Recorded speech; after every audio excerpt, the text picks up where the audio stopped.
Góðan dag og verið velkomin á þennan uppgjörsfund vegna fyrsta ársfjórðungs hjá Kviku. Líkt og svona hefðbundi hjá okkur, þá ætla ég að byrja á því að fara svona yfir svona stærstu málin í samstæðinni á fjórðungnum og svo ætlar gefa ykkur svona yfirlitsmyndina og svo ætlaði Eiríkur að fara yfir fjármálin og svo erum við með góðan gest frá Bretlandi, hann Richard Bienstock sem framkvæmdastjóri Kviku í UK og hann ætlar að fara yfir reksturinn í Bretlandi í fjórðungnum og síðan bara að horfa fram á veginn. So Richard, I was telling them that you were going to give a presentation here later on and thanks for joining us. You obviously, we're seeing a big crowd today, so it's probably you who are attracting them.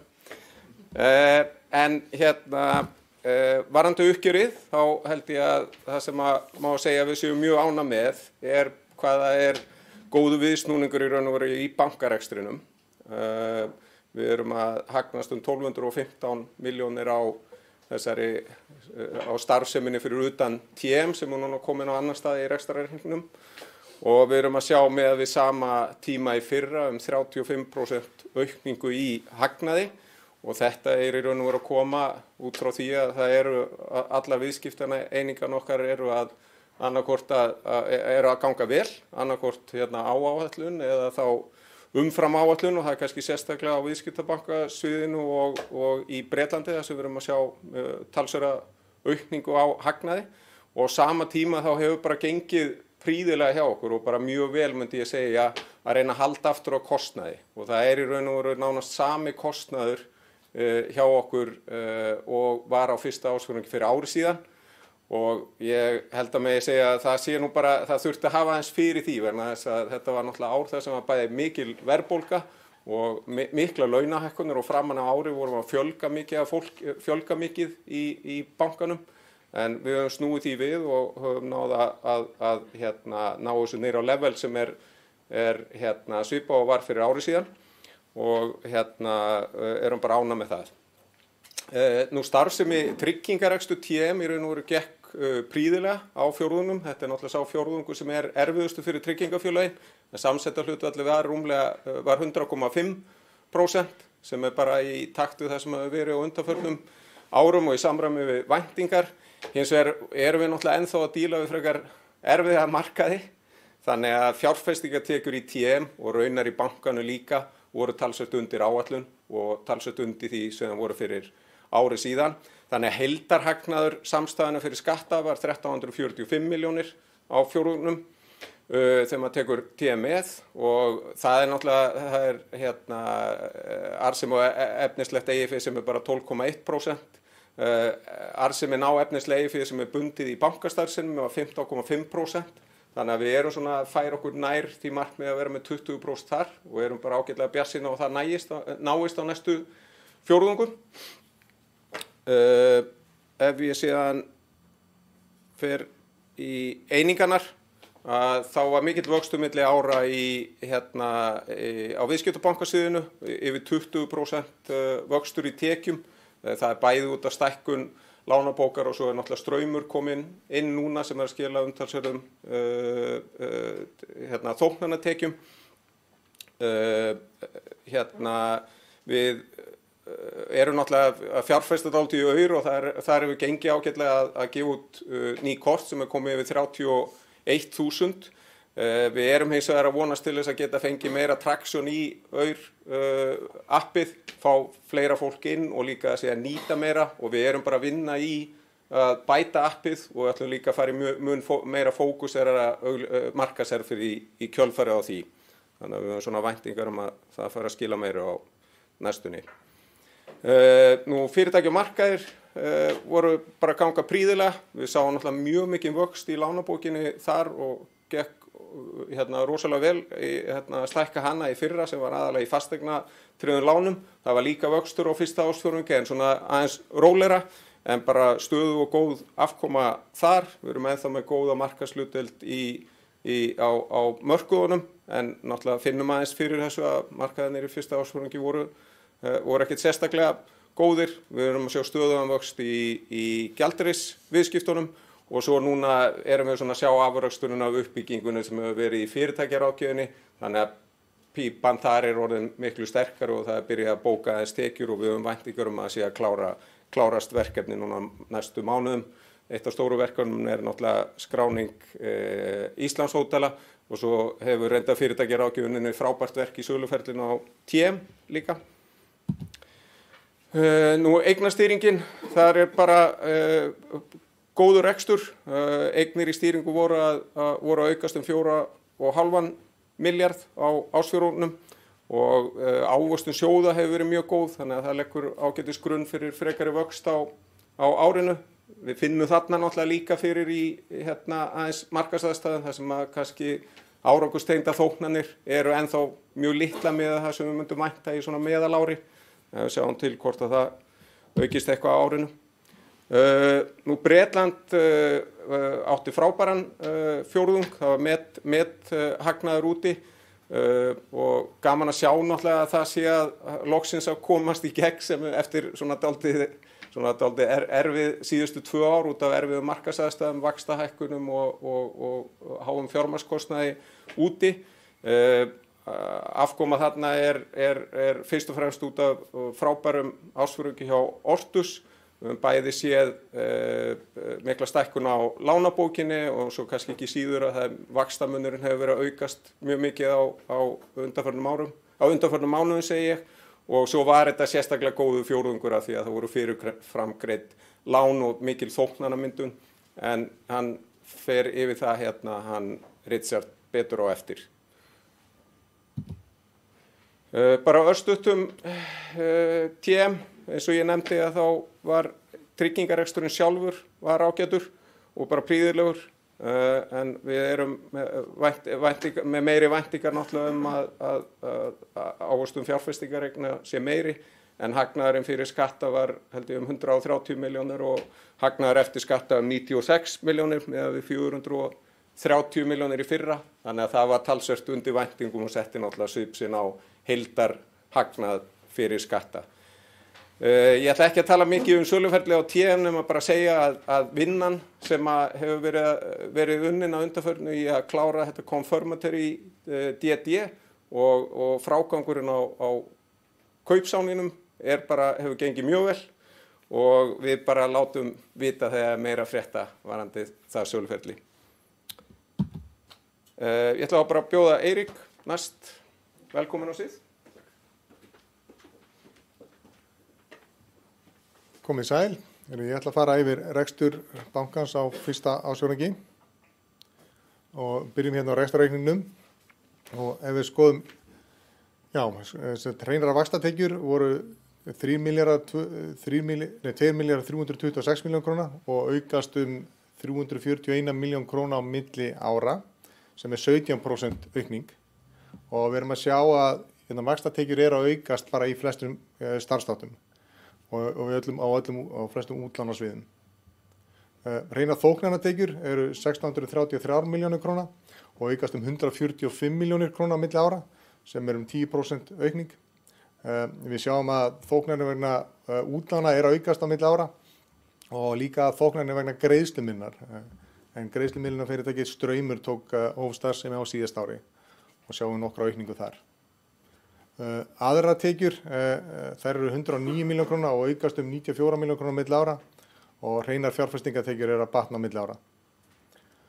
Hreinar rekstrartekjur eru þannig 4 milljarðar 69 milljónir króna og aukast 580 milljónir króna á milli ára, sem 17%.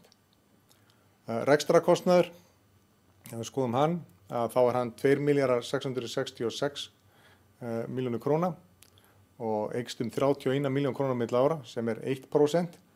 Og til samanburðar þá hefur verðlag og launavísitalan almennt verið að hækka ca. 7% á sama tíma. Og þarna erum við að sjá árangur af þeim hagræðingaraðgerðum sem farið í á seinni helmingi síðasta árs.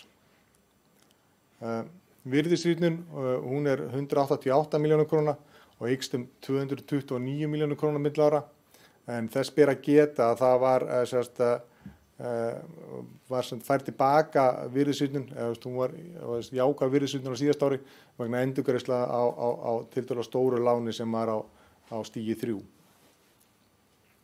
Hagnaður fyrir skatta 1215 milljónir króna og eykst 320 milljónir króna milli ára eða 35%. Og hagnaður eftir skatta 987 milljónir króna og eykst 249 milljónir króna sem 31% aukning á milli ára. Hagnaður af eignum haldið til sölu en þar telst tryggingafélagi TM undir 96 milljónir króna á ársfjórðungnum og það lækkar svo afkoma 332 milljónir króna milli ára. Tryggingarekstur bara með mjög sambærilegu móti og á fyrri fyrstu ársfjórðungum. Samsetta hlutfallið var 100,5%, samanborið við 99,8% á sama tíma í fyrra.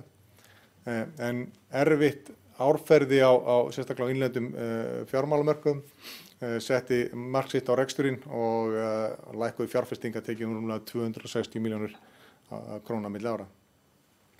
Hagnaður samstæðið að meðtaldir afkomu TM þannig 1083 milljónir króna og lækkar 84 milljónir króna milli ára, eða 7%. Ef við skoðum vaxtatekjurnar nánar, á þess að áður segi þá eru hreinar vaxtatekjur 2.326 milljónir króna og að hækka 17% milli ára, voru 985 milljónir króna fyrir árið síðan. Við sjáum að vaxtatekjur af útlánum að hækka rúmlega 1600 milljónir króna. Þar af 850 milljónir króna tilkomið vegna aukinna útlána, stærri lánabókar. En lánabókin í heildina var að stækka cirka 30% á milli frá fyrsta ársfjórðungi síðasta árs. En síðan 800 milljónir króna sem tilkomið vegna hærri vaxta. Á móti kemur að við erum að borga meira fyrir innlánun okkar og við erum að borga 850 milljónir króna vegna hærri vaxta af innlánum og 214 milljónir króna vegna aukningar innlána. En innlánu jukust að meðaltalum 17% á milli fjórðunga, á milli sett frá fyrsta ársfjórðungi síðasta árs. En í heildina þá er þetta 17% aukning. Við sjáum að vaxtamunurinn, hann 3,8% í fjórðungnum, bara svipar og var á fjórðungi síðasta árs og á sama level og hann var fyrir árið síðan. En eins og við fórum í gegn á síðast árið þá vorum við svolítið að eiga við það að vextir voru að hækka mjög hratt og að vextir á innlánum jukust hraðar heldur en á útlánum, en sú þróun hefur gengið tilbaka frá mér fjórðungi á síðast ári.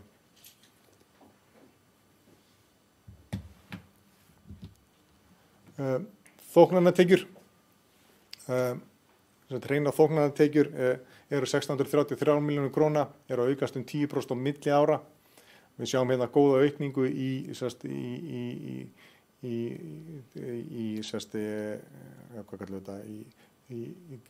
greiðslumiðlun. Þetta er tilkomið vegna stofnunar greiðslumiðlunar fyrirtækisins Straums aðallega hér, en það er líka talsvert mikil aukning af útlánum og það er bæði tilkomið vegna þess að bara útlán almennt að aukast. Við sjáum að það hefur verið aukin umsvif af fyrirtækjalánum hérna heima, en einnig er talsvert mikil aukning af þóknunum á útlánum í Bretlandi og orðið talsvert mikil viðsnúningur í rekstrinum þar. Á móti kemur að þóknanir af eignastýringu og af verðbréfamiðlun og fyrirtækjaráðgjöf vera að lækka á milli ára og skýrist það einkum af áframhaldandi erfiðum markaðsaðstæðum á verðbréfamörkuðum. Aðrar tekjur, hreinar fjárfestingatekjur, þær aukast á milli ára. Í fyrra voru að neikvæðar 99 milljónir króna en eru jákvæðar 24 milljónir króna í ár og aðrar tekjur breytast lítið á milli ára. Þannig að það jákvæða við snúningu þó að það sé ekki sjálfur sér háar tölur. Rekstrakostnaður er 2.666 milljónir króna og eykst 31 milljónir króna milli ára, eða rúmlega 1%. Eins og áður segið þá hefur bæði laun og verðlag verið að hækka þetta bilinu 7-8% á sama tíma. Og við fórum í hagræðingaraðgerðir mitt síðasta ár og hefur starfsfólki í samstæðunni fækkað 7% frá sama tíma í fyrra og skýrir það af hverju rekstrartekjur standa í stað á sama tíma og almennt verðlag að hækka. Almennu kostnaður. Eiginfjárstaða bankans eða svo kallega KAR-hlutfall 22,1% og CET1-hlutfall 19,4%. KAR-hlutfallið í dag 3% yfir mörkum eftirlitsaðila en banki miðar við að vera 2-4% yfir þeim mörkum sem Seðlabanki Íslands setur. Rétt að geta þess að bankin greiddi ekki arð fyrir síðasta ár en ætlar að uppfylla stefnu arðgreiðslu og endurkaup með endurkaupum á eigin hlutum fyrir 25% af hagnaði síðasta árs, eða 1 milljarð króna. Og hefur bankin sótt heimild til endurkaupa til Seðlabanka Íslands. Tekið tillit til þessara endurkaupa í þessum eiginfjárhlutföllum hér, þannig að það mun ekki, þau endurkaup munu ekki koma til lækkunar á þessum eiginfjárhlutföllum.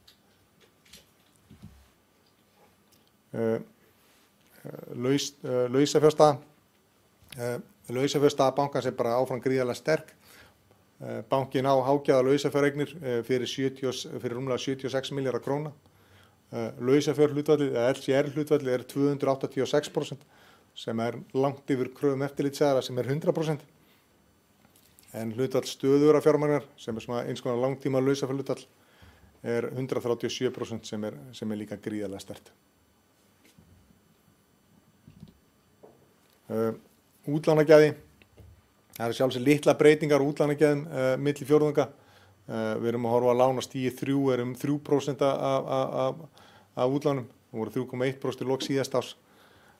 Smá breytingar á lánum á stigi 2 en í sjálfu sér ekkert sem eru bara svona sveiflur á milli fjórðunga.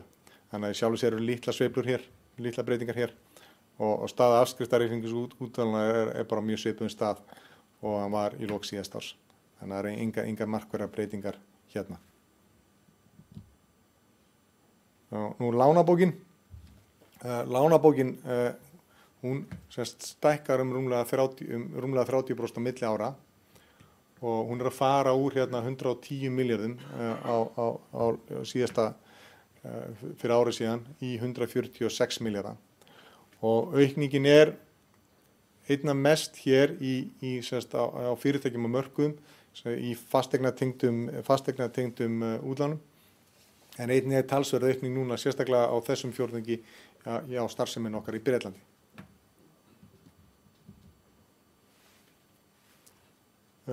Fjármögnun.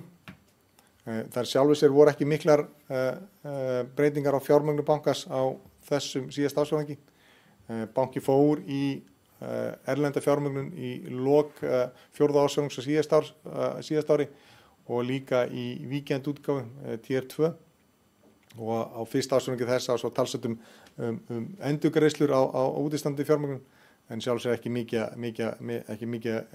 engar nýjar útgáfur þannig séð. Og bankin með lánshæfismat frá Moody's BA2 með stöðugum horfum. Og markmið bankans, bara aðeins að fara yfir þau. Þau eru að arðsemi efnislegs eiginfjár fyrir skatta sé yfir 20%. Við erum í 12,1% eftir fyrsta ársfjórðung. Við horfum áframhaldandi starfsemi þá þessi tala 15,5%. Þannig að við erum kannski þar að færast aðeins nær okkar markmiðum. Eiginfjárhlutfall, það markmið að vera 2-4% yfir kröfum eftirlitsaðila og við erum í lok fyrsta ársfjórðungs 3% yfir kröfum eftirlitsaðila, þannig að við erum bara innan þessara marka. Og svo það arðgreiðslustefnan, það að borga 25% af hagnaði síðasta árs út í formi arðs eða með endurkaupum og það stefnan að uppfylla arðgreiðslustefnu fyrir síðasta ár með endurkaupum á eigin hlutum og bankin með umsókn hjá Seðlabankanum þess efnis. Og þá hef ég lokið yfirferðinni yfir fjármál og vil biðja Richard Bienstock að stíga á svið. Richard, welcome. Thank you, Edgar. I'm just going to start with an apology. I've obviously been working within the kind of Icelandic kind of banking sector for some time, but my grasp of the Icelandic language is just terrible. So I'm going to have to present in English. So apologies that we're now going to switch from Icelandic to English for the next few minutes. Obviously, I'm delighted to be here to present to you guys. It's obviously the first time I've been asked to do this since I took on the role back in December of heading up the UK business, and I'm delighted to kind of be able to present what I hope you'll agree are some really great numbers from the UK, but also what we're doing in terms of how we're taking the business forward. So I think as Armin mentioned earlier, it was a record quarter in Q1 for the UK business. This was driven principally from the performance at Ortus. Ortus, as you know, is the lending business, which is real estate lending with first charge, so first charge lending against real estate.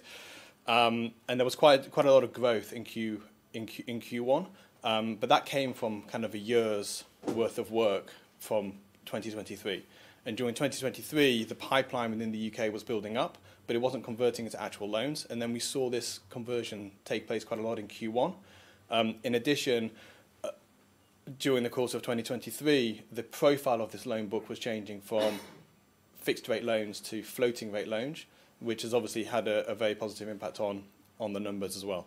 And that's where we can see that our pre-tax profit for the quarter has gone from minus 5 million this time last year to 245 million for Q1 2024. In addition to this, there was also some kind of a couple of events where a few loans that actually drew down during the quarter, they also repaid in the same quarter. That's not the norm. They normally are outstanding for longer than 3 months, but some loans actually repaid very, very quickly.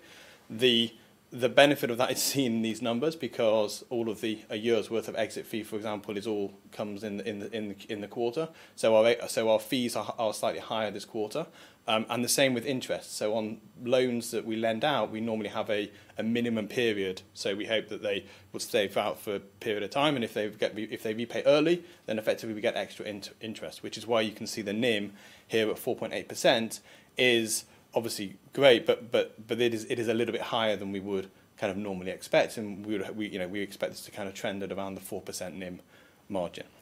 In addition to what's been happening on the Ortus side within the UK business as a whole, there's been a big focus, as there has across the group, on managing costs. We've seen employees has reduced slightly. We've also seen we've been able to do some things with the office in London in terms of being able to utilise that space better, in terms of being able to raise some income in relation to that as well. However, the impact of that we won't really see until the next quarters. So this is kind of in the same way that Ortus was spent 2023, and we can see the benefit of that in these results, and we'll see that going forward as Ortus continues to grow. We'll hopefully see a lot of the work that's happened on the other side of the business, on the KSL side, also come through in the following quarters as well. So if we move on now just to talk about kind of where the KSL side of the business is, and how that's been doing. As some of you know, we have a few current investments that are all going quite well. We've obviously had some successful exits over the last couple of years, and the plan and the focus on the asset management side is to take where we currently have invested around 1 billion of Icelandic krona. We currently have about 5.7 billion of assets under management, and we think we're now well placed in order to take this to the next level, and we're hoping to utilise our expertise to launch hopefully a UK focused PE fund along with Kvik Asset Management here in Iceland, and that should be in the realm of kind of 3.5 to 5 billion is one part of the strategy for what we're doing in the UK. In addition, we're also going to, again, by combining the skills that we have in the UK with partners, we're looking to create a couple of other ventures as well, and these are in quite detailed discussions at the moment, which we'll hope to see would further enhance our assets under management, again, we won't see this happen in Q2, but this will evolve over the next few quarters. And then the final part of what we've been doing in the UK on the income side has been just generating and, creating a corporate finance pipeline. So there's been a lot of work that's been carried out by the team. We have, I think, almost probably double-digit kind of deals that we're currently working on, obviously all at different stages, and it's corporate finance, so you can't predict when and how they may or may not complete. But just in terms of activity, there's a lot of activity happening on the corporate finance side as well. So it's been a very busy quarter across the UK business with a lot going on, and again, as you would expect, you will hopefully see this come through on both the top line and also on the cost side over the next few quarters. As we then move on, just to talk a little bit more about the Ortus loan book, which, as I said before, and as Armand mentioned, is a big contributing factor to the strong UK performance. We can see that the loan book has grown quite a lot between Q1 23 to now. So it's gone from 23 billion up to 36 billion. But I think what's important to note is that the risk profile hasn't changed. So we haven't grown the loan book by taking on more risk. We've grown the loan book by being able to, now that we're part of the bank and we're part of, quite frankly, a bigger institution, Ortus is able to optimize that and be able to have almost a better quality borrower and lend against better quality assets. And you see that with the average loan size has slightly increased. It's increased from the 155 million to 200 million. And that's because of the way that our business is, the Ortus business is evolving. I think what's great, certainly from our perspective, is from back in 21, before Ortus was acquired by Corrigo, when we had double-digit stage 3 loans on a smaller loan book, it's now less than 5%, which is obviously a target for where you want the Ortus side of things to be because of the profile of how that loan book looks. So we've managed to grow this loan book without increasing the risk profile at all. The average LTV remains in the mid-50% secured against UK real estate. And I think that what's relevant is obviously because all the loans are secured against UK real estate, the property market in the UK therefore is really relevant and really important to our business.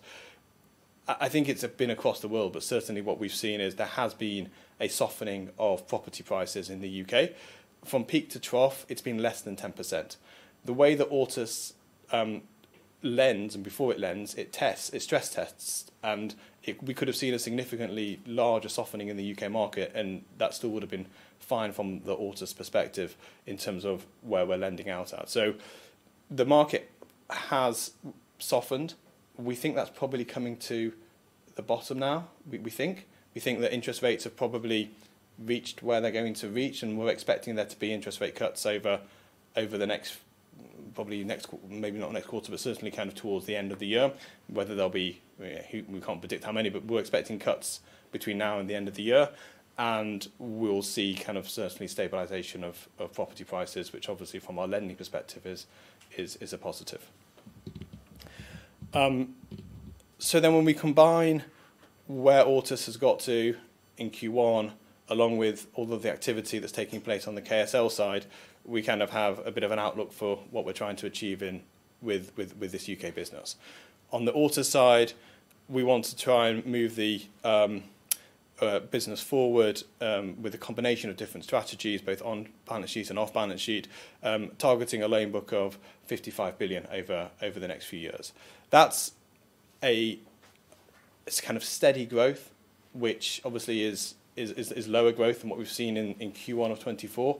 But like I said, there were a number of factors that contributed towards that growth in 24, Q1 24, because of all the activity that happened in 23 with the pipeline growing.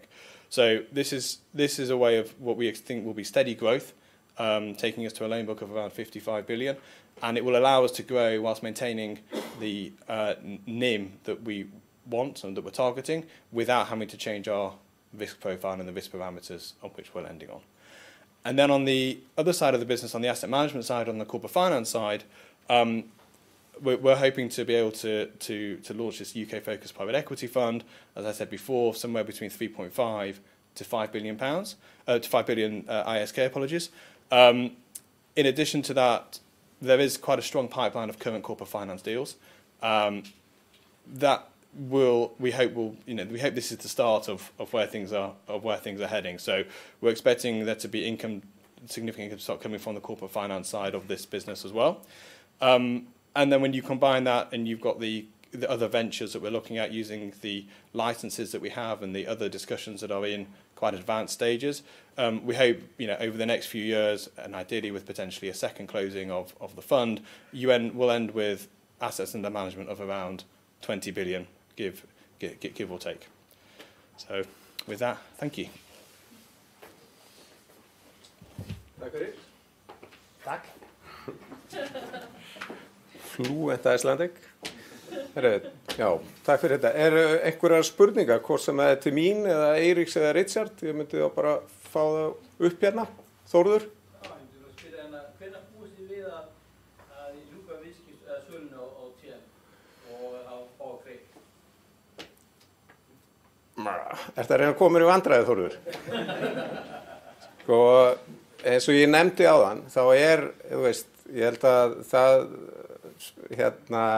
að vinnan sem átt að vinna eftir kauptilbúinu var tekið, hún er, skulum við segja, mjög langt komin og en við þurfum eiginlega bara aðeins að það er náttúrulega nýbúið að taka við ný bankastjórn í nýtt bankaráð í Landsbankanum sem það bankaráð sem gengur frá kaupunum og ég held að það þurfum bara að gefa þeim aðeins tíma til að setja sig inn í hlutina en við bara segjum frá því þegar við vitum betur tímasetningarnar. Það er spurning á netinu. Það er spurt hvort þið getið komið betur inn á skatthlutfall bankans og áhrif framvirka samninga á hlutfallar fjármögnun. Já, Eiríkur, ætlar þú að...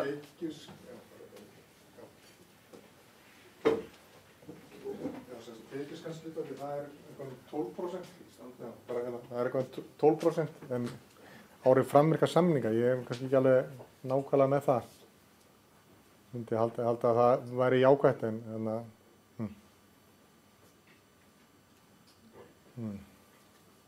Spurning varðandi bara afkomu horfur, stefnið að 20% ávöxtun á efnislegt eigið fé. Hvað í 15% núna? Hvernig er það tímarammi sjáu það fyrir ykkur að þið komist í markmiðið? Og kannski hvernig sjáu þið það gerast? Eitthvað meira kostnaðarhald eða hvaða deildir eða svið munu gerast? Já, ég held við séum að vonast til þess að við séum að fara að komast nálægt því á árinu. Þetta er ekki best að segja þannig og það er náttúrulega bara sambland af því að halda kostnaði í skefjum. Við erum ennþá að vinna í hlutum til þess að lækka eitthvað kostnað og það er náttúrulega vöxtur í starfseminni. Við erum auðvitað líka eins að vonast eftir að fara að koma einhverju fjórðungar þar sem að markaðinir eru aðeins svona gæfulegri. Þetta hefur auðvitað talsverð áhrif á okkar tekjumyndun, hvernig markaðinir eru. Þetta hefur áhrif á fjárfestingartekjur, ekki bara í tryggingarhlutanum, heldur líka inn í banka. Og það og svo hefur þetta umtalsverð áhrif á veltuþóknanir í markaðsviðskiptum og einhverju leyti í fyrirtækjaráðgjöf og í eignastýringu og síðan árangursþóknanir í eignastýringu ráðast aldrei að því hvernig gengur á mörkuðunum. En síðan erum við líka að horfa bara á áframhaldandi vöxt á flestum sviðum og meðan við erum að reyna að halda kostnaði niðri og þannig ætlum við þetta er bara svona frekar einfalt, við ætlum að reyna að halda kostnaði niðri og auka tekjunar og ég held við sjáum alveg ýmis merki þess að sú vegferð sé smá saman að skila sér í auknum hagnaði og aukinni arðsemi og við erum líka aðeins við vitum náttúrulega líka við höfum nefnt og það hefur alveg skilað sér á síðustu mánuðum að þegar við vorum náttúrulega að tapa dálítið vaxtatekjum á því þegar vexti voru að hækka svona hratt og auðvitað í Bretlandi eins og Richard var að tala en náttúrulega líka heima á lausafjársafninu og líka á neyslulánabókinni og þetta sérstaklega þar ennþá aðeins erum við alltaf að sjá bætingu í vaxtamununum og vaxtatekjunum á hverjum mánuði. Já. Þannig að fyrir þann aur á náðan og það gengur ágætlega sko, en þessi svona markvissa sókn áfram, hvað svona er helst í því sem að þið sjá tækifæri? Ég held að markmið sko, við lítum að já, heyrðu, það er spurt aur og við hvernig við sjáum svona vöxtinn þar og bættan árangur. Við horfum dálítið á aur þetta sem okkar leið til þess að bjóða fólki í almenna bankaþjónustu og við erum að horfa á þetta sem leið til þess að við viljum fá fólk inn með til þess að auka innlána og dreifa innlánabasanum hjá okkur og ég held að það sé tvennt sem að við þurfum að gera sem ég nefndi líka aðeins áðan, það er að bæði í fyrsta lagi þá erum við, þegar við fórum að stað í fyrra þá var þetta svona hálfgert betaláns í raun og veru, við vorum kannski ekki alveg búin að móta nákvæmlega hvernig við vildum að appi væri og þjónustan í því og við erum bara ennþá að vinna í því, það er bara svona sem að við erum að klára á næstu vikum og mánuðum og svo held ég að hitt sé líka bara að koma þeim skilaboðum til markaðarins og til neytenda og kúnnan í aur og annara að aur sé raunverulegu valkostur sem fyrir bankaviðskipti og sé í raun og vera að bjóða betri kjör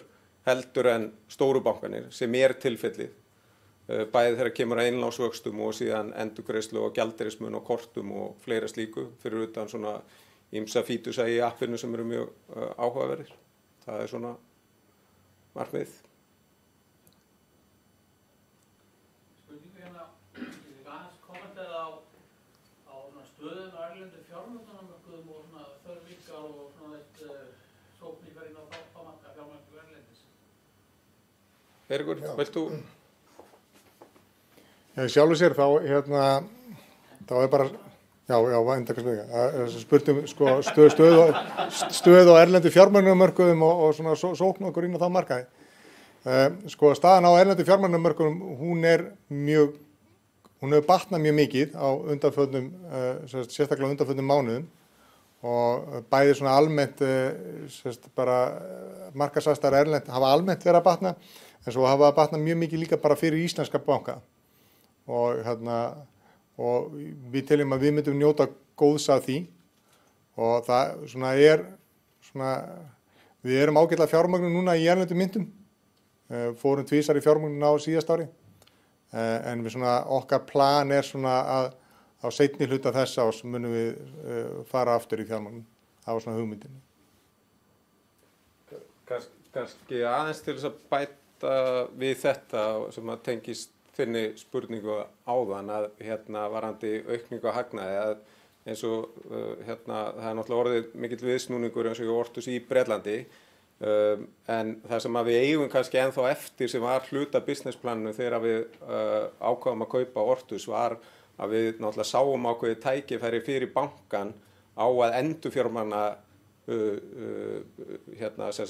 félagið og þessa starfsemi í Bretlandi á mun lægri kjörum heldur en til dæmis Ortus að fjármagna sig á í dag og það tækifæri hins vegar bara hefur ekki ennþá komið en við sjáum náttúrulega mikið mörg merki þess núna eins og Eiríkur var að segja að kjörin á fyrir íslensku bankana eru að lækka mikið og það er náttúrulega væntingarna sem við höfum að við getum á einhverjum tímapunkti vonandi í ár að við getum gert einhvers konar endurfjármögnun og séum að ná ennþá meiri vaxtamun í gegnum bresku starfsemina og það er annað sem við erum að horfa í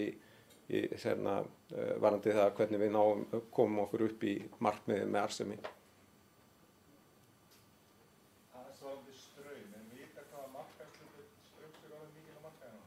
Ég held hún er rétt tæplega 25%, 23% held ég ég er nokkuð nálægt þar held ég. Spurt markaðshlutdeild Straums. Já, fyrirgefðu, spurt markaðshlutdeild Straums, svarið er í kringum 23%. Einhverja frekari spurningar? Þá bara þökkum við ykkur kærlega fyrir komuna. Takk fyrir.